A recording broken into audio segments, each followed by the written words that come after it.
personas que nos acompañan en el enlace. Vamos a dar inicio a esta nueva conferencia que tenemos sobre filosofía política y teoría crítica del derecho.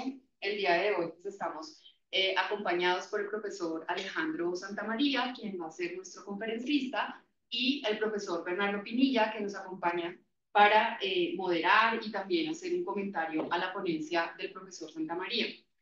La ponencia se titula El giro ontológico en la antropología y los desafíos institucionales en la estructura del Estado. El profesor Alejandro Santamaría es doctor en Derecho Constitucional de la Universidad de Buenos Aires, magíster en Derechos Humanos e Intervención Humanitaria de la Universidad de Bolonia, abogado externado de Colombia, con experiencia profesional, docente y de investigación en Derecho Constitucional y en conocimiento y protección de pueblos indígenas y tribales desde una perspectiva interdisciplinaria y comparada dentro del derecho interno e internacional. Por su parte, el profesor Bernardo es antropólogo de la Universidad Externado de Colombia, magíster en Conocimiento y Cultura en América Latina, del Instituto Pensamiento y Cultura en América Latina y PECAL de México. Es docente de antropología desde 2012 en la Universidad Externado de Colombia. Actualmente es subdirector de investigación y producción científica en el Instituto Colombiano de Antropología e Historia, ICANN. Cuenta con amplia experiencia en investigación relacionada con los derechos de los pueblos y comunidades étnicas en Colombia. Coordinó el equipo encargado del cumplimiento del Auto 004-2009 de la Corte Constitucional sobre 36 pueblos indígenas en riesgo por desplazamiento y conflicto armado desde la Dirección de Asuntos Indígenas, ROM y Minorías del Ministerio del Interior. Trabajó en la Defensoría del Pueblo y en el Departamento Nacional de Planeación en temas relacionados con derechos étnicos. Ha hecho seguimiento y acompañamiento del cumplimiento de diferentes fallos judiciales sobre los derechos fundamentales de pueblos indígenas y a la implementación del capítulo étnico del Acuerdo Final de Paz. Ha sido asesor de varias comunidades indígenas en asuntos relacionados con consulta previa, daño cultural y derechos territoriales, y ha trabajado en el sector privado en asuntos relacionados con consulta previa, derechos humanos y empresas. Gracias, profesor Alejandro Santamaría y Bernardo, por estar aquí con nosotros. Les cedo el espacio. Bueno, muchas gracias. No sé la dinámica, empezamos, empiezo yo. Bueno, listo, muy bien.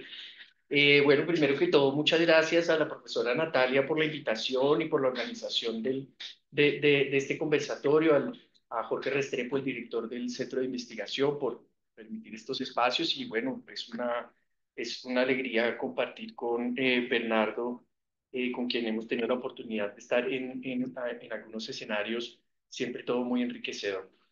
Entonces, bueno, yo les voy a hablar de un conjunto de ideas que han surgido alrededor de un proyecto de investigación que nació el año pasado por invitación de la Universidad de Tilburgo en Holanda. La Universidad de Tilburgo nos invitó al externado para acompañar un proceso, un proyecto de investigación sobre el pluralismo jurídico en Latinoamérica. Desde el externado, pues yo he estado acompañando ese proyecto, un proyecto muy bonito que lo que busca es tratar de hacer un ejercicio de derecho comparado con varios países en Latinoamérica, en este momento pues Bolivia y Colombia. Entonces pues yo tengo a mi cargo desarrollar un documento bastante, bueno, más bien en principio, bastante descriptivo, en el que pueda yo presentar cuál es ese pluralismo político en Colombia en términos de los espacios de participación de los pueblos étnicos en lo nacional y, por supuesto, la protección de la autonomía al interno de los pueblos, un documento en materia de pluralismo jurídico en donde se reconozcan las distintas, o cómo se reconocen las distintas justicias en Colombia y finalmente vamos a trabajar un pluralismo que el proyecto de Tilburgo eh, llama ecoético. Ese todavía no lo hemos comenzado, en este momento estamos terminando el de pluralismo jurídico, pero entonces con esa revisión general y desde la perspectiva interdisciplinaria en la que yo trabajo, en donde trato de partir de la base de ciertos postulados del giro ontológico en la antropología, pues empiezan a saltar cosas muy interesantes que, mm, que lo ponen a uno a reflexionar sobre nuestra institucionalidad. Yo quisiera comenzar con unas palabras cortas eh, sobre, si uno dice cortas y siempre no es corto, pero entonces si me estoy pasando me dice sobre la importancia de la interdisciplinariedad. Y la verdad que yo pensé esto y no había reflexionado que una de las personas que más ha trabajado interdisciplinaria en términos de antropología y derecho, pues es Bernardo, que yo conozca, por supuesto. Así que me alegra porque yo creo que es uno de los principales aspectos en términos de lo metodológico de esta investigación. Yo creo que la interdisciplinariedad es muy importante y me gustaría contarles un par de episodios históricos en donde la falta de interdisciplinariedad tuvo unas consecuencias complejas en términos normativos. Eh, la primera, bueno, son varios episodios, voy a tratar de contar dos. La primera es una comisión que se creó recién en Naciones Unidas, se crea en 1945, por petición de Bolivia. Se solicita que se investigue por parte de Naciones Unidas el consumo de hoja de coca en los Andes. Bolivia lo ve, por supuesto, como un problema y lo plantea así a Naciones Unidas. En el interregno, mientras se prepara la comisión que va a estudiar este asunto, Perú dice, yo también quiero meterme en el asunto, venga también a Perú a investigar la vaina. Y se hace una comisión que es exclusivamente de médicos. Entonces van médicos a analizar el consumo de hoja de coca por los pueblos indígenas de los Andes en Bolivia y en Perú. Claro, el resultado es un poco un resultado de lo que haría un médico formado en Occidente, ¿no? Entonces él dice, no, y aquí está lo curioso. Si uno dice, es una comisión médica, uno esperaría entonces un resultado eminentemente científico en términos médicos. Es decir, qué sé yo, cuál es la consecuencia en en los distintos sistemas del organismo del consumo de coca. No, las conclusiones son distintas, como por ejemplo la baja moral de los pueblos indígenas, el tiempo de trabajo de los hombres en sus comunidades como consecuencia del consumo de coca, de hoja de coca. Entonces, son cosas que uno dice, o sea, zapatero a tus zapatos, pero uno dice, en ese momento lo podemos decir de esa comisión de médicos, pero ese zapatero a tus zapatos en el derecho, pues también tiene unos ejemplos impresionantes. Uno de ellos es el convenio 107 de la OIT. Ese convenio 107 de la OIT es una cosa que uno dice, hombre, no, no, una llamadita a un antropólogo, una llamadita a una facultad, un diálogo para no decir cosas que en ese momento para la antropología no existían. El convenio 107 de 1959 se llama algo así como los derechos para las tribus tribales o semitribales y la integridad, no hace mucho énfasis en la integración de estos pueblos en la sociedad.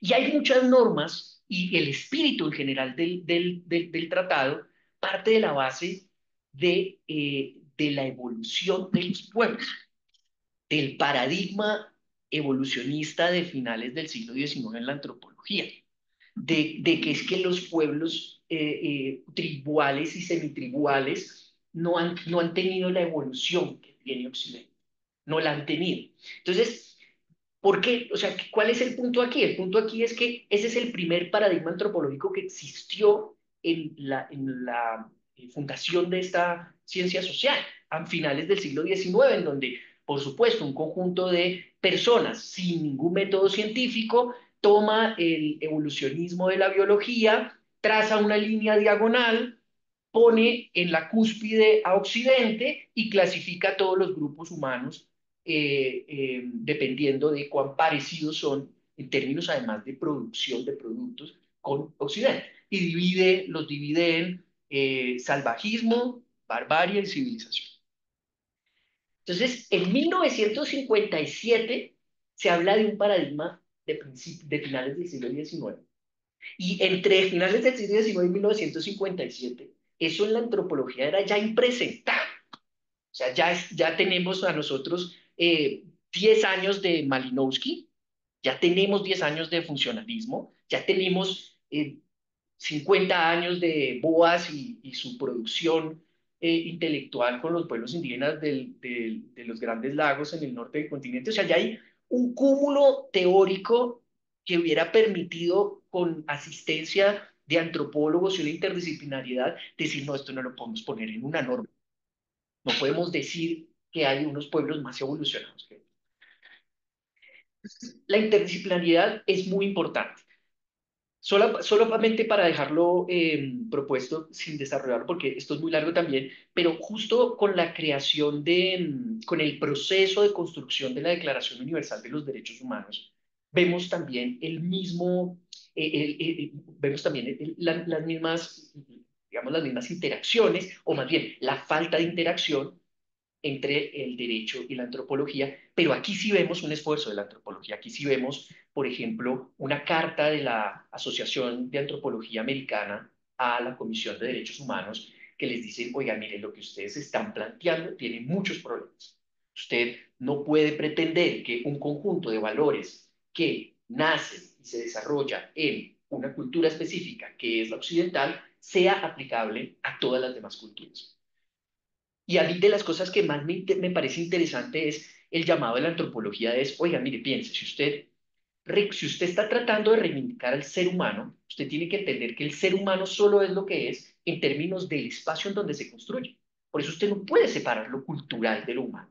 No puede separar al ser humano en términos de un un ser universal sin contacto con su cultura. Y como consecuencia usted no puede generar o no puede pretender que ese conjunto de valores que usted llama derechos humanos pues sea aplicable a todos. Eso podría haberse quedado ahí y podría haber existido un gran consenso universal, como lo llama Bob, el gran consenso universal.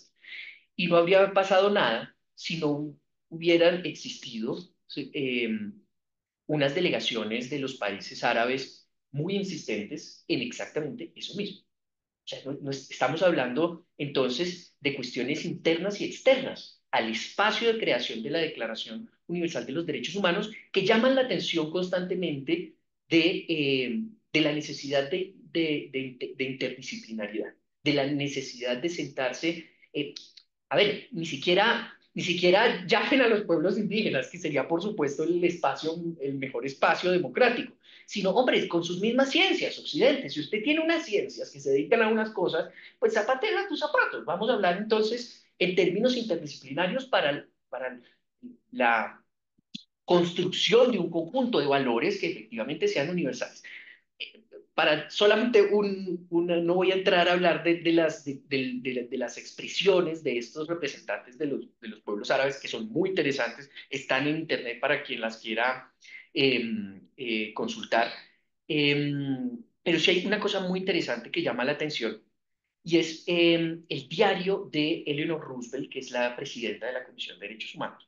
Y ella incluso comenta como una anécdota. Ella dice, no, sí, a mí me acompañaba Mr. Chung Chang, que ese era el delegado de China, y efectivamente él sí nos decía que la secretaría de la comisión tendría que estar por lo menos 2 meses estudiando el confucianismo y identificando cómo dentro del confucianismo y la filosofía occidental hay puntos de encuentro muy interesantes. Entonces ya ellos lo cuentan como una anécdota y no como efectivamente una falta, una ausencia de diálogo, una ausencia de mayor interdisciplinariedad, mayor diálogo. Hay un último recuerdo en ese aspecto que me llama mucho la atención. Están hablando sobre libertad religiosa. Pues ya no recuerdo si es libertad religiosa o la libertad de familia. No, no, ya sí, es la libertad religiosa. Resulta que, por supuesto, cualquiera puede convertirse a ser musulmán, cualquiera puede ser musulmán, pero no se puede dejar de ser musulmán. Vamos, eso no existe. Eso no está reconocido dentro de la religión. Entonces, se estaba planteando la libertad de expresión, la libertad de conciencia y de religión, y uno de los delegados, que creo que es Mr. Barudi, me parece que es de Arabia Saudita, pero ya no lo recuerdo con tanta precisión, se para y le dice a Francia, le dice, Francia, ¿usted ya conversó esta declaración con sus colonias en África? que son mayormente musulmanas. Sus colonias en África están de acuerdo con esto que se está dialogando acá. Y, por supuesto, eso es muy interesante en términos de esa discusión entre Europa y sus colonias. Pero es mucho más interesante en términos de países con la plurietnicidad que existen como Colombia. Acá se dialogó con los pueblos étnicos, con comunidades afro y con los pueblos indígenas, el contenido de esos derechos. Entonces, esto es una de las cosas que comienza a cuestionarnos en términos de la democracia, de la representación, de escenarios de diálogo que tocan con la forma o con la construcción institucional del Estado.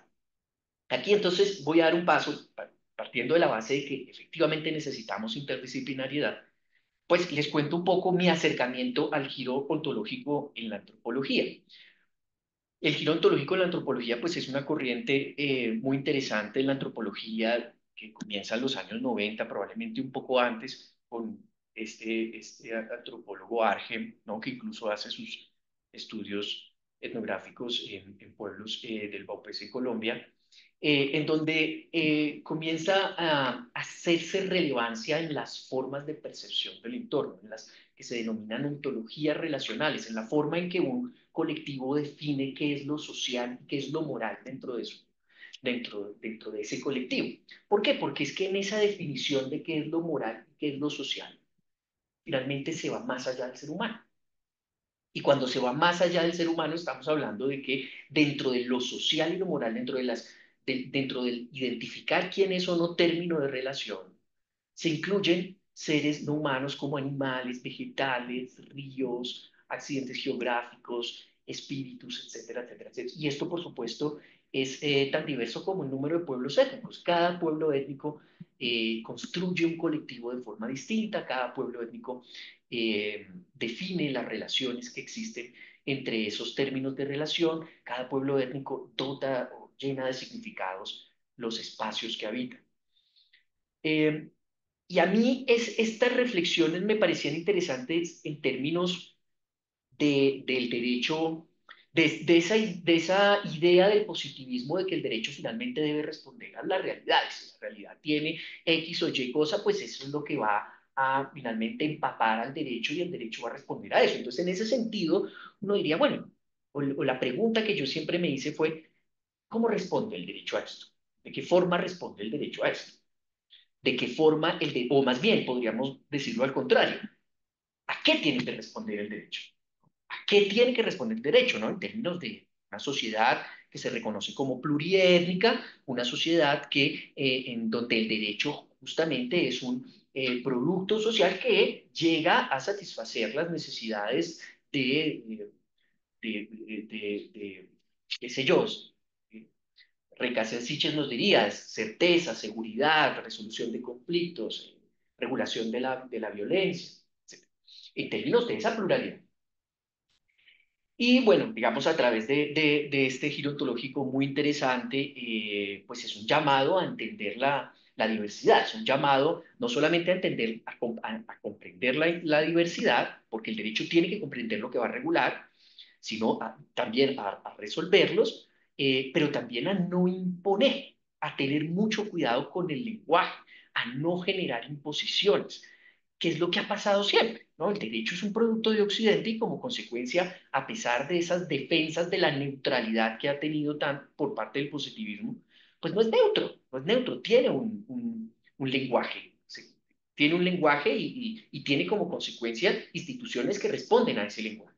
Y por supuesto, dentro de lo que se hace más palpable es en la separación entre naturaleza y cultura, entre la definición de que hay una cosa que se llama naturaleza y que desde hace varias décadas además tiene que ser objeto de una gran protección, y una cosa que se llama cultura, que es importante en términos de nuestro patrimonio cultural, en términos de esa diversidad de las relaciones humanas, pero no se entiende entonces esa continuidad que hay en la construcción de las ontologías indígenas entre naturaleza y cultura. Esos colectivos complejos, pues no pueden ser entendidos ni protegidos debidamente cuando se hace una separación tajante entre naturaleza y cultura. Em, Eso, por supuesto, a mí siempre me ha parecido desde hace varios años.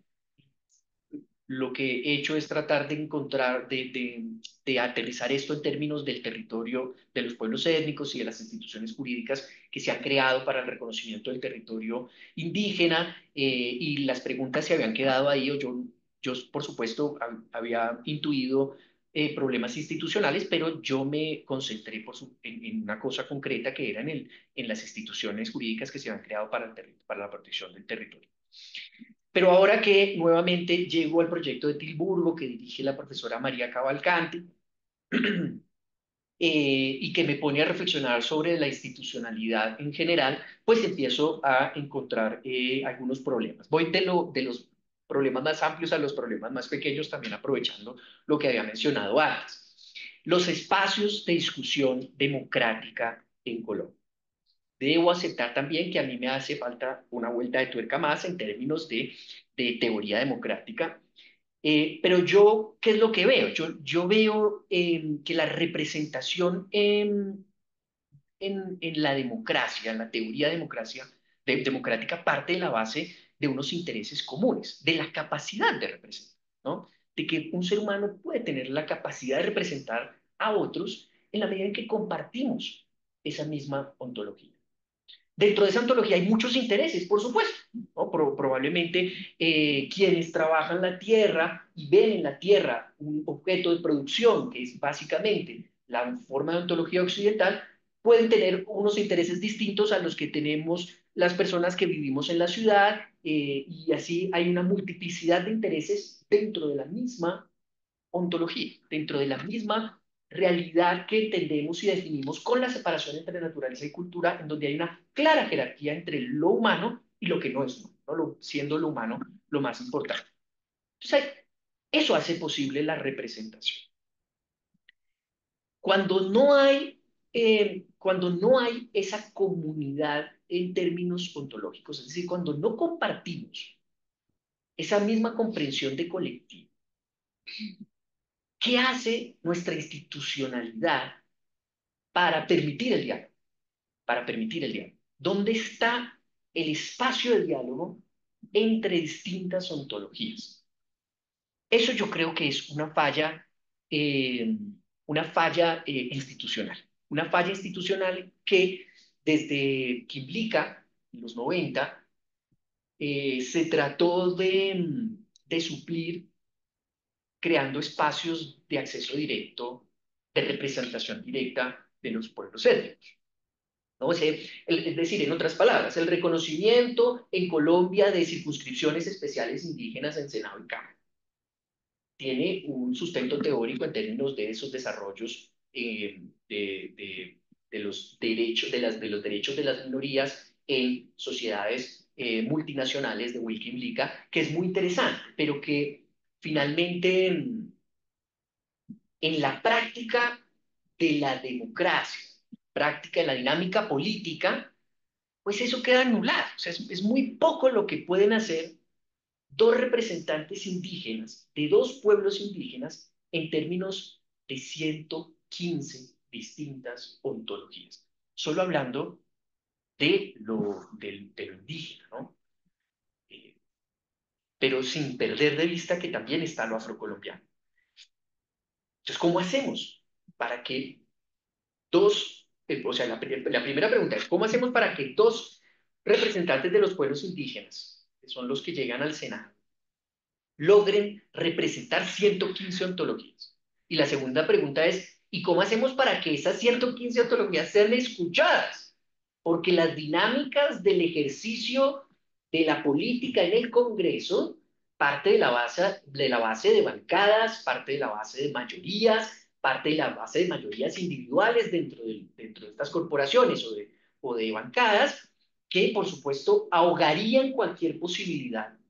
Aun cuando, si en el escenario en que los dos indígenas que llegaran representaran exclusivamente sus etnias, sus ontologías, igualmente quedarían opacadas. O sea, ¿qué posibilidad de expresión tendría a la hora de discutir el Código de Recursos Naturales? La expresión de dos senadores frente a 104. O sea, eso es muy... O sea, y entonces, ¿qué es lo que pasa? Que exigimos un ejercicio de poder político que los pueblos indígenas va a ser muy difícil que lo logren. Esto, por supuesto, tuvo consecuencias prácticas en Colombia. ¿Qué consecuencias? Pues que hay representantes de los pueblos indígenas que llegan por los partidos mayoritarios.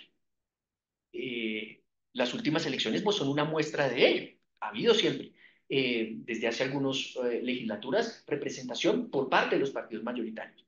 Pero aún así, les repito, el diseño institucional no se compadece con la realidad que el derecho tiene que reconocer y finalmente cumplir su cometido. Tuvimos la oportunidad en la línea de investigación sobre pueblos étnicos el año pasado de que una estudiante de maestría hiciera desde una perspectiva cuantitativa una radiografía de 1992 a 2022, creo, en materia de quiénes representaron a los pueblos étnicos, quiénes llegaron a la circunscripción del Senado y quiénes llegaron a la circunscripción de Cámara cuando se modificó la Constitución, qué proyectos presentaron, cuáles resultaron ley, cuáles son temas indígenas, qué etnias han sido las representantes de los pueblos en Colombia. Y pues el resultado es bastante negativo. O sea, encontramos Guayú, por ejemplo, en materia de etnias, Nasa, Isaac, Capchá, Pastos, pero no mucho más de 5 o 6, de 115. En materia de cuáles proyectos se hicieron ley, muy pocos proyectos se hicieron ley. Muy pocos proyectos se hicieron ley que además son en materia de pueblos étnicos. ¿Es culpa de los representantes? No, evidentemente no. Esto es una muestra cuantitativa de que hay un problema institucional. Por lo menos es un indicio para no disgustar a los puristas de la metodología, porque faltaría, por supuesto, una aproximación cualitativa, pero en principio nos permite ver que hay algo institucionalmente que no está funcionando. Hay otros dos problemas institucionales que me parecen medio complejos y son los siguientes. Uno, y aquí tengo además alguien que nos puede ayudar al respecto, es Bernardo, en materia de consulta previa. En materia de consulta previa nosotros tenemos un problema, o más bien, la consulta previa nos permite a nosotros apreciar otro problema institucional. Y es el siguiente. En Colombia, los proyectos, obras o actividades que llegan a territorio de los pueblos étnicos, que pueden ser de infraestructura, que pueden ser de hidrocarburos, que pueden ser de minería, tienen un paso previo al licenciamiento ambiental, que es la consulta previa. Y la consulta previa entonces supone un diálogo entre el ejecutor del proyecto y el pueblo indígena, con un guía en principio neutro, que es la Dirección de la Autoridad Nacional de Consulta Previa, y donde justamente se discuten los posibles impactos y afectaciones que tengan un contenido étnico. ¿Qué vemos entonces en este diseño institucional? Una clara separación entre naturaleza y cultura. Lo ambiental, eso es un problema de la licencia. ¿Qué me hablas? Eso es un problema de la licencia. Aquí solo se discute lo cultural. Eso es un problema institucional, porque es que para este diseño institucional, que es justamente para los pueblos indígenas y para las comunidades afrocolombianas, parte de la base de la separación de naturaleza y cultura. Y hay un problema enorme, o sea, ni siquiera esto que es para ellos, lo planteamos en términos de una continuidad de naturaleza y cultura. No significa que todos los pueblos indígenas y en todo momento partan de la base de la unidad entre naturaleza y cultura. No, significa que la construcción de su realidad, la construcción de su ontología, la definición de lo colectivo, de lo social, de lo que para Occidente sería lo social y lo moral, se hace con justamente seres no humanos. Entonces, y nosotros diseñamos, el único instrumento que diseñamos para el reconocimiento o para darle esa capacidad de decisión sobre su territorio, y nosotros lo creamos con esa separación entre naturaleza y... Esto en la práctica hay muchos ejemplos en la práctica eh, que nos muestran eso, que nos muestran ese problema en términos de separar lo ambiental de lo natural. La Corte Constitucional, que es quizás el motor más importante de la precisión de esta institución, que es la consulta previa a este derecho fundamental, no se ha dado cuenta del problema. No solamente no se ha dado cuenta, sino que, por ejemplo, a la hora de hablar de la previa con consentimiento libre, previo e informado, que se plantea o se reduce a unas hipótesis concretas. Una de las hipótesis parte de la base, bueno, no, en principio pueden ser las tres hipótesis, parten de la base de impactos ambientales. Entonces, por ejemplo, cuando hablamos de el desplazamiento, ese desplazamiento del pueblo indígena que convierte la previa que convierte dentro de la consulta previa el consentimiento libre previo informado, ¿se da con base en qué?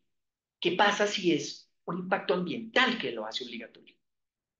La institucionalidad no lo puede reconocer, no tiene cómo reconocerlo así. La DANCP no tiene cómo reconocer eso porque no tiene expertos en ambiental, porque es que eso no es tema de derecho, es tema de licenciamiento ambiental. Entonces, ¿qué hacemos? ¿Cuál es ese desplazamiento? Ese desplazamiento es con base en qué? Con base entonces en que la mina se va a hacer en el centro de la maloca espiritual, entonces ahí sí es desplazamiento, eso es algo que no se ha regulado. Depósito de desechos tóxicos, ¿cómo sabemos cuándo algo es tóxico o cuándo es no? Pues también tiene una énfasis ambiental que no podemos saber porque es que lo ambiental va después, como si el ser humano pudiera ser separado de su ambiente, eso es una locura, que eso ni siquiera en términos occidentales tiene sentido. Y la otra es afectaciones intensas en las estructuras económicas, culturales, ambientales. Nuevamente, ¿cómo sabemos que hay una afectación intensa en lo ambiental? ¿La ANCP tiene cómo? No es un problema de la ANLA o de la corporación autónoma, porque ellos son la autoridad ambiental. Son problemas institucionales, de diseño institucional, que hacen que las cosas cojeen. Las consultas previas finalmente se realizan, se llegan a acuerdos y se desarrollan, pero institucionalmente y el nivel de aprobación de consultas previas es, al menos desde una perspectiva cualitativa, inmenso, ¿no? Más del 90% de las consultas previas en Colombia terminan en acuerdos. Eso es una locura. Eso lo deja uno diciendo, no, Colombia es un paraíso de la plurietnicidad. Hay que ponerle un ojo cualitativo al asunto, pero en términos cuantitativos eso suena precioso. Solo, eh, bueno, hasta hace poco habían solo 27 test de proporcionalidad. Yo no sé si eso ha aumentado, no ha aumentado, pero eso es muy poco. Eso es muy poco ante 16.000 consultas previas. Somos el país del mundo con más consultas previas. No nos iguala a nadie. De hecho, creo que el segundo país tiene 2.000, 3.000, es una cosa así, es demasiado.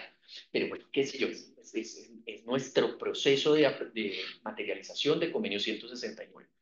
Bueno, esos son los desafíos institucionales que les quería comentar.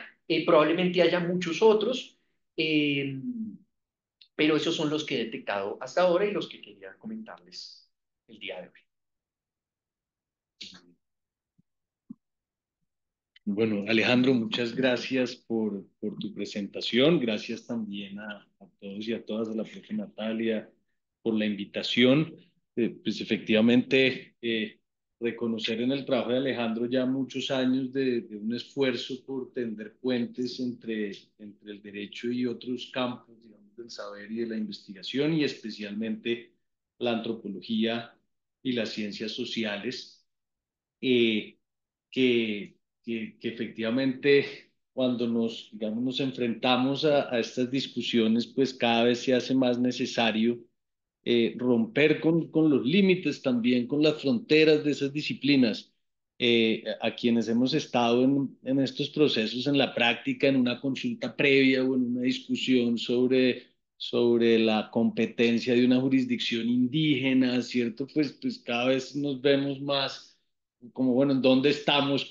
¿Cuándo estamos en el campo de la antropología? ¿Cuándo estamos en el campo del derecho? Y en estos desafíos institucionales que mencionas, pues también uno dice, bueno, ¿hasta qué punto con la división, digamos, a la que estamos acostumbrados, tanto en el sistema de conocimientos con el que nos apropiamos del mundo, como en la institucionalidad, que es el reflejo de eso, pues contamos con los elementos para, para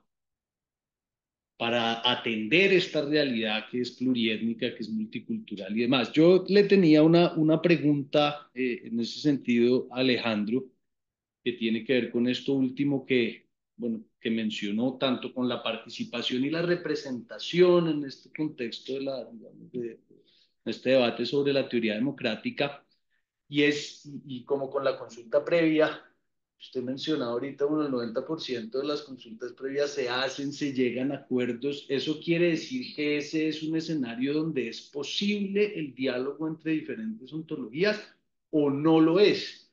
¿Sí? En el caso de La Guajira, por ejemplo, lo vemos, es muy interesante con todos estos proyectos de energía, de transporte y de generación de energía eólica. Pues hay sin duda unos, eh, eh, eh, unos diálogos donde uno ve que para los guayú el viento pues tiene una cantidad de nombres distintos. Los guayú tienen 8 maneras, por ejemplo, de nombrar el viento dependiendo del tiempo que sea, y llevan esas formas de entender a los escenarios de consulta, y conversan con la dirección de consulta previa y conversan con el ANLA y conversan.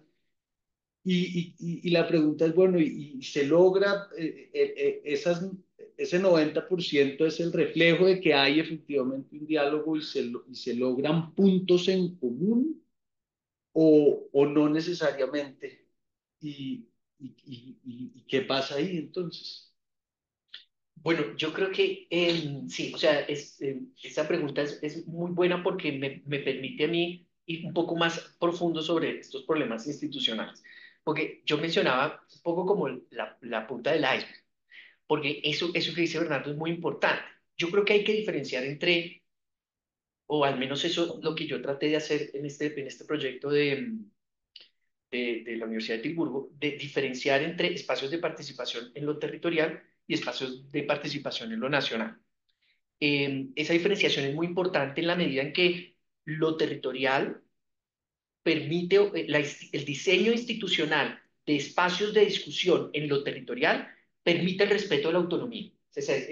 El objetivo es la autodeterminación. Vamos a fortalecer la autodeterminación, y yo creo que es un espacio con una gran probabilidad de ser un buen espacio, puede ser un gran espacio de discusión entre ontologías, de llegar a acuerdos entre diferentes formas entre diferentes ontologías, entre diferentes perspectivas, entre diferentes sentidos y lógicas.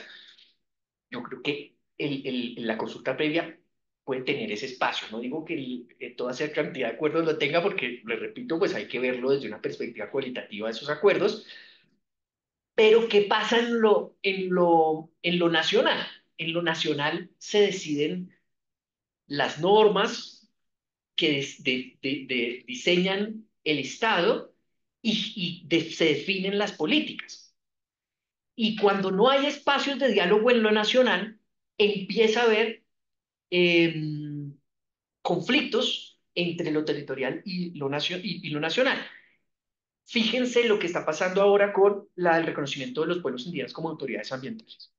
Se reconocieron los pueblos indígenas como autoridades ambientales, y la reacción de la institucionalidad es, bueno, ¿y usted sabe cómo hacer un plan de protección de una cuenca? ¿Usted tiene los espacios, la capacidad técnica de desarrollar entonces la protección de estos espacios ecológicos amplios que nosotros pues ya lo tenemos súper diseñado? Claro, ¿por qué? Porque es que la institucionalidad de protección ambiental se ha desarrollado con unas normas en donde no participaron los pueblos. Entonces ahí ya hay un choque. ¿Por qué? Porque llega la autoridad a decirle, ah, bueno, entonces listo, para el próximo mes necesito que en su plan de vida entonces me diga usted cómo va a manejar esto, usted cómo va a manejar. Claro, y uno dice, muy bueno lo de los pueblos, lo del reconocimiento de los pueblos indígenas como autoridades ambientales, pero mientras lo nacional siga sin un espacio de diálogo pluriétnico, pues el aterrizaje siempre va a ser conflictivo. No digo que no se pueda hacer, pero sí conflictivo. Y aquí se privilegia, entonces, ¿quién va a salir adelante? Los pueblos con un brazo político e institucional más sólido, ¿no? Digamos, los NASA probablemente salgan adelante y lo hagan muy bien, y quizás los CENU también, los pastos probablemente lo hagan muy bien, pero las pequeñas pueblos indígenas que no tienen esa capacidad institucional, pues probablemente no puedan ejercer su autoridad ambiental, porque no tienen esa capacidad de adaptación tan grande que exige, impone Occidente. Eso son imposiciones, esas son imposiciones. Y eso es donde nosotros encontramos, ahí hay un diseño institucional que no nos está funcionando. Ahí tenemos que dar una vuelta de tuerca más porque ese diseño no funciona. Mientras lo nacional no tenga una clara expresión de lo pluriétnico, lo territorial va a entrar en conflicto. O sea, va a haber problemas de conflicto. Entonces, claro, ahí es donde yo veo, se me iba a dar otro ejemplo, pero se me perdió en este momento, pero ahí está, claro. Hay un artículo del convenio 169, pues el famoso artículo 6 del convenio 169, que es donde con mayor amplitud se aborda el principio de participación, tiene un literal en su numeral primero muy interesante, que es el literal B, que plantea que los pueblos étnicos, los pueblos indígenas y tribales deben tener espacios de participación en la institucionalidad y en aquellos espacios de creación legislativa. O sea, en la institucionalidad también. ¿Y esa institucionalidad qué es? Yo siempre he defendido de esto, y pues, bueno, no siempre ha tenido buenos resultados, pero la institucionalidad qué es? Hombre, ¿cuál es la participación de los pueblos indígenas en la ANI, en la Agencia Nacional de Licencias Ambientales? ¿Cuál es la participación de los pueblos indígenas en la Agencia Nacional de Hidrocarburos, de Minería, que tienen contacto directo con los pueblos étnicos? ¿Existe institucionalmente un espacio para materializar ese deber? ¿Podría ser distinto? Yo creo que, o sea, también hay que aceptar que lo institucional no asegura nada, pero yo creo que sí es un facilitador, un facilitador. ¿Por qué lo digo? Pues porque, bueno, este gobierno ha puesto a miembros de pueblos indígenas y líderes de comunidades afrocolombianas en espacios de decisión y eso se celebra, pero no puede depender de la dinámica política, coyuntura política. Entonces, solo tenemos una institucionalidad pluriétnica cuando hay un gobierno respetuoso de la plurietnicidad. Y a futuro, piensen ustedes en términos, digamos, yo hacía, siempre hago mucha énfasis con mucha pasión de, hombre, de verdad que reconocerse como pluriétnico no tiene una respuesta institucional. O reconocer que el Estado se reconozca como pluriétnico solo tiene respuestas en lo institucional en términos de dimensiones de autonomía y dos curules en el Senado y una en la Cámara de Representantes. Esa es nuestra institucionalidad pluriétnica. Dimensiones de autonomía que son muy importantes porque es que, sinceramente, esto también es un gran gol de Wilkin Lica, que por supuesto es su experiencia con uno de los estados americanos con mayor desarrollo o con mayor espacio de reflexión sobre estos temas, que es Canadá. Y efectivamente, para proteger los estados multinacionales se necesitan derechos de las minorías en términos de dimensiones de autonomía. O sea, me parece muy bien. Eso genera espacios de respeto de los procesos propios de desarrollo. Y en materia de representación, pues Química también nos dicen, hagan espacio para ellos. Pero ¿y qué? ¿Y la rama ejecutiva qué? ¿Qué hacemos con la rama ejecutiva, que es la que está más cerca del ciudadano, que es la que está en constante contacto con el ciudadano? ¿No? Esa es la primera cosa que le dice a uno en las clases de derecho administrativo es, La rama ejecutiva es la que le habla al ciudadano. Bueno, y ahí donde están los pueblos étnicos. Depende de la coyuntura política. Si está Petro, pues hay algunas personas. Si no está Petro, pues es. Sería, digamos, un poco la respuesta que nos está dando Colombia en su experiencia política. Yo, antes de mencionar lo nacional, porque bueno, está, por ejemplo, siempre me pregunté por la consulta previa al Plan Nacional de Desarrollo y ese diálogo, ya llevamos 3 consultas y qué tanto ahí se dio. Estaba pensando, quería volver a lo local y a lo territorial, en un asunto también de interés nacional, que es toda esta apuesta por lo que llamamos la transición energética, que en buena medida se concentra, Alejandro la conoce bien, en el norte del país y en La Guajira y que es como es también una preocupación de este gobierno que queda un año y en La Guajira parece que los proyectos tienen muchas dificultades, y las consultas tienen dificultades, los acuerdos, y hay muchas interpretaciones hay asesores, pero uno podría pensar, escuchando a Alejandro, que ahí hay un problema ontológico, es decir, que lo que está pasando en La Guajira que hace muy difícil y hoy en día inciertos muchos proyectos en los que hay una apuesta importante. Ecopetrol acaba de apostarle al 50%, por ejemplo, en los proyectos de AES en el Cabo de la Vela. Ahí hay problemas ontológicos que impliquen, digamos, tomar decisiones frente a esa apuesta que la institucionalidad no está viendo. Sí, yo creo que, bueno, el caso de La Guajira es de los espacios en donde más ha sido como, como el termómetro, o puede tomarse como un termómetro de cuán bien estamos en términos de nuestro estado pluriétnico, porque nos muestra, como que es el primero que nos muestra que aquí hay un problema, siempre ha habido, pero ahí se muestra como más urgente. Eh, el A ver, estas cifras yo las tengo porque pertenezco a un comité que asesora a la DANCP y ahí se discuten este tipo de cosas y de las 16.000 consultas previas, el 40% es de La Guajira. Eso es una cifra, Bernardo, monstruosa, monstruosa, 40%. Ahora, eh, de las primeras cuestiones que a mí me mostró el fenómeno de las consultas previas en La Guajira y esta política de energía de energética que hay es esas deficiencias institucionales.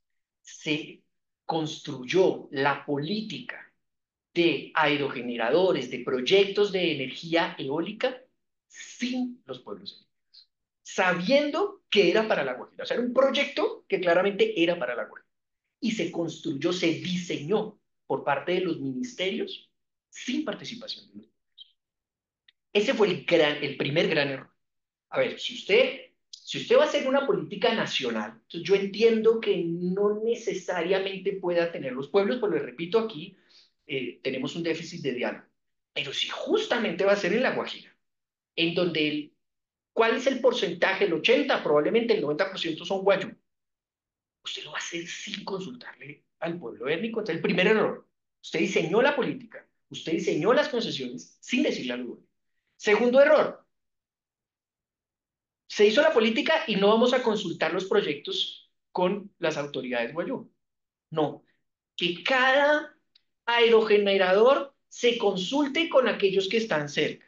No, pero ¿cómo así? Sí, ¿no? Son dos resguardos, ¿eh? ¿O cuántos resguardos hay en La Guajira? Está el del Alta y El del Media, el Alta y Medio, grande, y bueno, sí, que son bestias gigantes. Claro, no le vamos a decir a las autoridades del resguardo. Vamos a ir y aerogenerador por aerogenerador le preguntamos a la comunidad. Hombre, no. ¿En qué momento vamos a conocer en términos generales qué es el territorio para los guayú? ¿Quién es la autoridad del territorio? Que es la gran pregunta que se pidió resolver y todavía está en construcción. ¿Quién es la autoridad del territorio y con quién tenemos que hablar, independientemente de que el agrogenerador vaya ahí? Entonces, no se discutió ni se construyó la política con los guayús sabiendo que ahí van a ejecutar. Y cuando se van a hacer las consultas, no se consulta el proyecto en su inmensidad. El parque eólico no se consulta el aire. O sea, es demasiados errores tras errores. Y después dicen, ay, pero es que tanta consulta de hermano, pero pero pues, si no hacemos bien las cosas o si de verdad no nos tomamos en serio esto, es muy difícil. Y lo otro que saltó en La Guajira, o sea, no solamente, hombre, políticas en pueblos indígenas, construyalas con ellos. No haga consultas por aerogenerador, haga consultas en términos de lo que va a hacer, de toda esa política que va a aplicar. Y el tercer error que saltó es quién es la autoridad. No, ¿quién es la autoridad de los guayú? No, pues es que resulta que nosotros en materia de autoridad estamos aplicando una ley de finales del siglo XIX. ¿Cómo? Estamos aplicando en serio, somos un Estado que nos llamamos pluriétnico y en materia de reconocimiento de autoridades aplicamos la ley 89 de 1890. Eso es una locura, eso es una locura. Claro, entonces ahí la Corte con los guayú dice, no, señor ministerio, construya un protocolo para reconocer las autoridades en el pueblo. Eso fue en 2019. Pero realmente ese problema no es del guayú, ese problema es de todo el país. No podemos aplicar una ley de finales del siglo XIX a todo el país. ¿Qué es lo que necesita el derecho? Fíjense que son preguntas que no se hacen. ¿Qué necesita el derecho en términos del reconocimiento de las autoridades? ¿Qué hay ahora? No, lo que hay ahora es que anualmente se tiene que elegir una persona que se llama cabildo gobernador y se tiene que inscribir en la alcaldía, departamento y ministerio del interior y entonces ese es el representante legal. Y para nosotros es la autoridad. Claro, para los pueblos no, no es la autoridad. ¿Por qué? Pues porque es el que más bien habla español y habla nuestra lengua, y puede ser un gran enlace, pero no es la autoridad. ¿Qué le importa a Occidente? ¿Por qué? Porque en finales del siglo XIX se dijo, eso es lo que hay, punto. Entonces, digamos que y otra vez la Guajira es la que saca eso, la que nos dice, aquí hay un problema.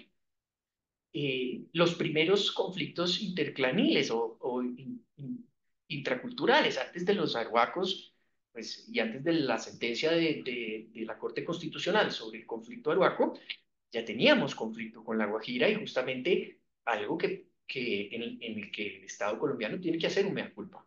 Mea culpa en términos, repito, de no hacer consultas previas de diseño de políticas públicas que van a ejecutarse en territorio de los pueblos. Eso es, digamos que ha sido error tras error y ahora tenemos una multiplicidad de autoridades. ¿Cuántas autoridades hay hoy en día reconocidas de los pueblos del pueblo guayú en La Guajira?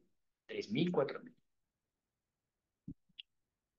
Ahí hay una pregunta, Alejandro, que ya nos lleva también a lo nacional, que ha aparecido ahí y ha aparecido con más fuerza cada vez más. Tú la mencionaste hace años en un foro en el que estuvimos, que es esa idea de lo sagrado por parte de los pueblos indígenas y que en esta discusión sobre la posibilidad de que para un pueblo un cerro pues, aparezca en un sueño y diga, no, ahí no se puede hacer el proyecto y demás. Entonces se traduce y se está traduciendo prácticamente en esos 115 pueblos como una noción de lo sagrado. Ahora hablamos de los sitios sagrados, cómo se está entendiendo esa discusión desde el derecho, qué implicaciones tiene allí, eso por un lado. Y por el otro, eso tiene que ver con el diálogo porque asumimos, digamos, que muy bien un paradigma liberal, podemos dialogar y a través del diálogo llegar a acuerdos, pero ¿qué pasa cuando no necesariamente, digamos, en conflictos ontológicos, si se quiere, hay visiones totalmente distintas? ¿Cómo se decide eso desde una perspectiva jurídica? Bueno, ahí es de las cosas que yo digo, zapatero a sus zapatos. Señores abogados, que son los que usualmente están en el vértice de la solución de estos conflictos interétnicos, toman decisiones sin tener ni idea de antropología. El juez de tutela, el funcionario de algún ministerio, toma decisiones y por ahí, y es abogado. Yo pienso que voy a hacer una defensa pues, como consecuencia de, de la decolonialidad, puedo ser crucificado, pero voy a empezar con un ejemplo desde Occidente. Eh, cuando ahorita en este momento mi hijo tiene la edad para hacer la primera comunión. Y, y si yo le pregunto en Argentina, donde vive mi esposa y donde vivo yo en este momento, si la sociedad es católica, todos me van a decir, no, aquí no somos católicos, aquí no somos católicos. Pero usted va a misa, usted, no, no, aquí no, eso no existe, eso es en el papel, nosotros no somos católicos. Bueno, ¿cuántos en el curso de mi hijo van a hacer la primera comunión? Todos. Si saltan y se pegan y dicen, o les pasa algo malo que van a hacer, ay Dios mío, Jesucristo, Virgen María. Entonces ellos se expresan como no soy católico, pero cualquier persona los ve y dice, pues, man, usted comulga, usted hace todos los sacramentos, usted puede decir que no es que por ahí es muy mal católico, pero está ahí. Uno, dentro de su propia ontología, se le escapan cosas, se le escapan cosas. Yo creo que en la decolonialidad tiene un muy buen punto en términos de que el primer espacio de comunicación de lo étnico sea el propio pueblo. Yo creo que eso es respetable, pero se necesita el investigador social que tiene la capacidad de ver más allá de eso. Yo creo que la antropología tiene un papel muy importante que jugar en este punto, en términos de ser un traductor. Estas no son palabras mías, estas son palabras de Eduardo Viveiros de Castro. Eduardo Viveiros de Castro nos dice, mire, el antropólogo debe ser un traductor, para eso estudia, para eso se prepara, para ser un buen traductor, para traicionar su propia ontología y poder transmitir un mensaje, algo que quizás nosotros mismos no vemos, algo que quizás el mismo pueblo étnico o el mismo occidente no ve. Yo creo que ese diálogo debe estar concentrado, sobre todo en términos de lo sagrado, de un adecuado espacio de traducción ontológica que desde mi perspectiva los antropólogos deben tener un rol muy importante que les permita decir, mire, cuando el pueblo étnico habla de esa montaña, es como si usted le estuvieran hablando de su catedral. ¿Usted puede dinamitar su catedral, señor occidental? No. Bueno, ellos no van a dinamitar su montaña. Entonces son imponderables que permiten, a través de una buena traducción ontológica, decir, sí, es claro, de la misma forma que yo no voy a renunciar a Monserrate y me dejan esa iglesia ahí, pues ya van a dinamitar el Cerro Santo Tomé en la Sierra Nevada de Santa Marta. Pero claro, ahí necesitamos un rol, digamos, desde mi perspectiva, ese rol de la antropología es muy importante en términos de ayudarnos a entender al abogado o a quien esté discutiendo qué es lo que se está discutiendo. Y ahí yo también creo que lo jurídico es más potente. Yo siempre doy este ejemplo. Si a mí me dicen que de un lado de la balanza está el hacer una carretera, o sea, a mí, persona criada en Occidente, abogado de esta casa, a mí me dicen que por un lado está van a construir una carretera que va a traer desarrollo económico, le va a dar trabajo a todos los del pueblo, va a permitir que se comuniquen con la cabecera que tiene ambulancias y el hospital y que no ha podido pasar. O sea, yo veo aquí toda una cantidad de valores que son, por supuesto, valores que yo comprendo porque están dentro de mi ontología. Y acá en el otro lado está el derecho a la identidad cultural que a Occidente le dice yo, ¿qué será eso? El abogado dice, ¿qué será eso? Pero es que aquí está el derecho a la identidad cultural, ellos dicen que no dinamita. El abogado dice, pues, es que esto es más afín a mí. Yo voy a apostarle por eso, porque es que a mí la identidad cultural como derecho no me dice nada. Pero si el antropólogo y dice, no, espera un segundo, ese cerro, en términos de la traducción ontológica que yo puedo hacer, se parece mucho a la relación que usted tiene con Catedral Primada. La relación es es muy similar. Entonces, señor occidental, si yo le dinamito a usted la Catedral Primada, ¿qué derechos fundamentales están en juego? Derechos fundamentales están en juego, pues la libertad de conciencia, el libre desarrollo de la personalidad, incluso la protección del patrimonio. A nadie se le ocurriría dinamitar la catedral. Entonces eso es lo que está aquí. ¿Y por qué ahí ya puedo hacer la ponderación? Porque como yo soy el que decido juez occidental y que se cree que digamos que creció y nació aquí, entonces yo ya sé que yo ya estoy ponderando desde mi propia ontología. Ya estoy haciendo un balance en mi propia ontología. ¿Por qué? Porque lo desconocido se hizo conocido a través de la traducción ontológica. Me generó empatía. Hannah Arendt nos decía, no puede, el ser humano no puede generar empatía respecto de lo que no conoce.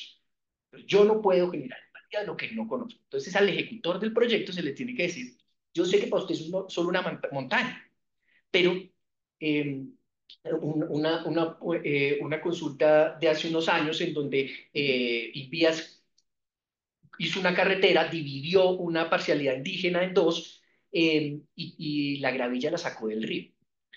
Y los pueblos indígenas toda la vida han hecho traducciones ontológicas, toda la vida. Y nosotros muchas veces no escuchamos. Entonces el líder de esa comunidad, Murui Muinane, nos contaba a nosotros, nos decía, mire, es que para nosotros ese espacio del río es como una antena de celular.